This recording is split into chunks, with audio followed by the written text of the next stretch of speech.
আর মাত্র কয়েক ঘন্টা তারপরে ঐক্যবদ্ধ শ্রমিক কৃষকের প্রতিবাদী গণ আন্দোলনের ইতিহাসে লেখা হতে চলেছে নয়া অধ্যায়।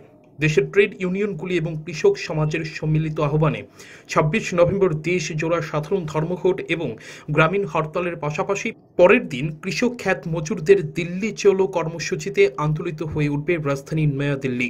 আন্দোলনের এই কর্মসূচি সফল করতে রাজ্যে রাজ্যে এখন প্রস্তুতি তুঙ্গে উঠেছে। সরকার দাবি না মানলে এই আন্দোলন লাগাতার চেহারা নিতে পারে। মঙ্গলবার তেমন ইঙ্গিতই এসেছে দেশের কৃষক সংগঠনগুলির বৃহত্তম মঞ্চ অল ইন্ডিয়া কিষাণ সংঘর্ষ কোঅর্ডিনেশন কমিটির কাছ থেকে। স্মরণকালের মধ্যে গণ অসন্তোষের সবচেয়ে শক্তিশালী ঢেউ আছড়ে পড়ার আশঙ্কায় ভুগতে শুরু করেছে মোদী সরকারও। সাধারণ ধর্মঘট এবং গ্রামীণ হরতালের পরদিন ২৭ নভেম্বর সংসদ অভিযানে যোগ দিতে আসা লড়াকু কৃষক ক্ষেত মজুররা শেষ পর্যন্ত রাজধানীর রাজপথ ছাড়বেন কিনা, নাকি এখানেই টানা লড়াইয়ে থেকে যাবেন, তা নিয়ে ঘোর দুশ্চিন্তায় রয়েছে কেন্দ্রের সরকার। তার উপর সক্রিয় সংহতির কথা আগাম ঘোষণা করে শ্রমিক শ্রেণী এবং ছাত্র যুব মহিলাদের সংগঠনগুলিও যেভাবে কৃষক আন্দোলনের পাশে থাকার শপথ নিয়েছে, তাতেও কেন্দ্রীয় প্রশাসনের রক্তচাপ বেড়ে গিয়েছে অনেকটাই। আন্দোলনকারীরা জানাচ্ছেন ২৭ তারিখের আগেই দিল্লি পৌঁছে যেতে ইতিমধ্যেই রাজ্যগুলি থেকে কৃষক এবং ক্ষেত মজুররা রওনা হয়ে গিয়েছেন। তবে তারা যাতে দলে দলে দিল্লি পর্যন্ত এসে পৌঁছাতে না পারেন তার চেষ্টায় কসুর করছে না বিভিন্ন রাজ্যের বিজেপি সরকারগুলি। কোভিড পরিস্থিতির অজুহাত দেখিয়ে একদিকে আরোপ করা হচ্ছে নানান বিধিনিষেধ, তেমনি বিভিন্ন রাজ্য সীমান্ত সিল করে দেওয়ার ছকও কষা হচ্ছে। এর মধ্যেই হরিয়ানার মতো কয়েকটি বিজেপি শাসিত রাজ্য সোমবার রাত থেকেই বেপরোয়া ধরপাকড় শুরু করে দিয়েছে। আবার পশ্চিমবঙ্গের মতো কয়েকটি রাজ্যের সরকার শ্রমিক কৃষকের ধর্মঘট বানচালে কূটকৌশলী পদক্ষেপের কথা ভাবছে বলে খবর।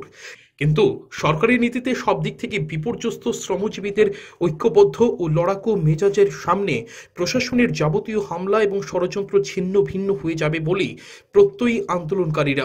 মঙ্গলবার দিল্লিতে এক বৈঠকের পরে কৃষক খ্যাত মজুরদের ২২০টিরও বেশি সংগঠনকে নিয়ে তৈরি AIKSCCর নেতৃবৃন্দ স্পষ্ট হুঁশিয়ারি দিয়েছেন, শান্তিপূর্ণ আন্দোলনের উপর এভাবে হামলা চললে কৃষকের সংগ্রাম আরও জোরালো হয়ে উঠবে।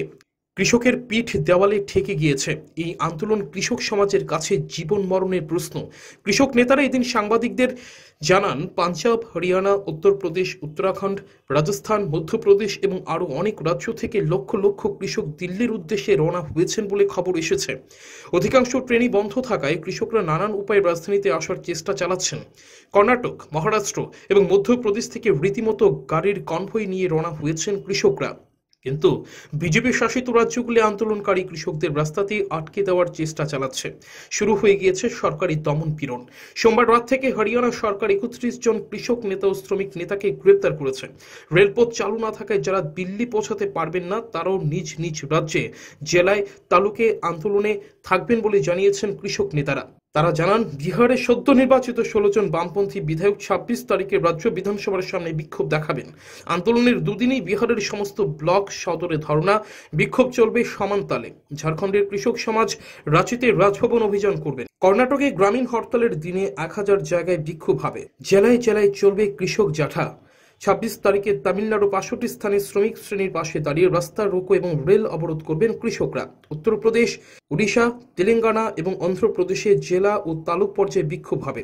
দক্ষিণ ওড়িশায় পূর্ণাঙ্গ বন্ধ পালিত হবে। তেলেঙ্গানা এবং অন্ধ্রপ্রদেশে ২৬ নভেম্বর রাজ্য জোড়া গ্রামীণ হরতাল পালিত হবে। ২৭ তারিখে কেন্দ্রীয় সরকারের সমস্ত অফিসের সামনে বিক্ষোভ দেখাবেন কৃষকরা। মহারাষ্ট্রে গ্রামীণ হরতালের দিন রাজ্যের সমস্ত মান্ডি বন্ধ রেখে বিক্ষোভ দেখাবেন কৃষকরা। ৩৭ জেলার ২০০ তহসিলে জোরালো বিক্ষোভ হবে। দিল্লি চলো কর্মসূচির সঙ্গে সঙ্গতি রেখে মহারাষ্ট্রেও লাগাতার কৃষক আন্দোলনের ডাক দেওয়া হতে পারে। ব্যুরো রিপোর্ট, চ্যানেল ৩ রাত।